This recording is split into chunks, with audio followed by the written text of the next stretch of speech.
Geek Citadel.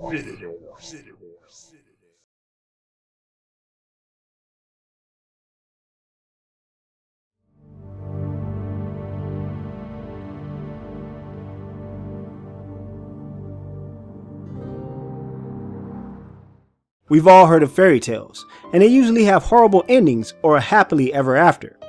What happens if the stories continue when the book stopped, and somehow those characters were pulled into the real world to live right under our noses? How would humans react to seeing the Beast or Mr. Toad right before their eyes? Will we embrace them or hunt them out of fear of the unknown? That's a place that fables don't want to be, and it's up to Bigby to stop that from happening. Those that came from the fairy tale world now live in a section of New York that they call Fabletown. Bigby Wolf, or as he's better known, the Big Bad Wolf, is the sheriff in charge of keeping fables in line. He's done a great job so far at keeping people from walking around in public in their true forms, but something devilish has changed the town forever. Fables are damn near impervious to harm. You can stab them, shoot them, and they will probably just shake it off. So that makes the act of actually killing another fable a torturous event. BB is burdened with finding the killer of a young woman he saved earlier that day. He works together with Icy Snow White to speak with other fables and find a culprit. Like most detective stories, BB will spiral down the rabbit hole and find out that his murder is far from simple. It's a well done mystery when viewed in its entirety. There are rare gaps that don't fit in completely with the ongoing mystery at times, but that seems to be the work of manufactured choice options. My only gripe with the story is that it doesn't really allow you to be a detective in the full scope of things. Maybe it's because Bigby doesn't seem at all like a good detective. He's keen on observation, but not actually at putting things together well. The end focus tends to be about his eternal struggle with becoming a monster. Hell, I think the only real investigating happens at the beginning of the game and in chapter 3. The rest is about intimidating people and fighting monsters. You will wander around the city as Bigby, checking up on leads and speaking to various fables at their places of leisure. It's an interactive story that allows you to choose your own adventure, but with less actual impact on the storyline itself. It's what you should expect from a Telltale title or any adventure game that ever existed. Actual freedom is limited to what's happening in the story at the time. Choices will appear for Bigby to head to different locations to save a life or chase after a suspect. Like I mentioned before, some of the choices don't make much sense in the long run. Most of them feel as if they could have been excluded completely. I think Telltale has adapted to making so many games with choices that they feel the need to put filler choices in their games because it is expected of them. The portions where the player actually investigates for information are far and few between.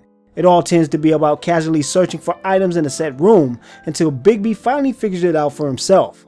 The actual functionality that allows the player to feel as if they are invested will happen at a casual level, which is a bit frustrating when a game like Phoenix Wright has more to do than an adventure game. The need to figure out cool puzzles, combine items, or anything requiring thought is relatively low. The Wolf Among Us is possibly the best looking adventure title that Telltale has ever graced us with. It has some vivid color patterns, fantastic backdrops, and excellent animations that bring many a wondrous creature to life. Compared to the Walking Dead series, The Wolf Among Us excels a bit more at copying the art of a comic book. The voice acting matches the splendid visuals, with a great cast to accompany the fabled characters. Adam Harrington excels at playing Bigby Wolf, but excellent interactions with side characters like Mr. Toad make for a believable world. Wait, you dropped it on your foot? You told me before that you cut your hand. Yeah, no, I did cut my hand. I cut my hand first, and that made me drop the damn thing on my foot. Ruinous flip of events, really. It's an adventure game for the masses, and that's not meant as a derogative term. Story trumps gameplay in most Telltale titles, and The Wolf Among Us delivers that in spades. The moments of tension, thrills, and the need to understand each character is the heart of the media. Studying how Bigby relates with the townsfolk he's been terrorizing his entire life is entertaining. You ate a lot of people back in your day. I thought we were all supposed to have a fresh start here. I can't change the past. Well, you can't change people's memories either. Bigby will always struggle between the battle against becoming the wolf or being the sheriff. And that's no easy feat when everyone hates your guts. You're a monster. A fucking monster.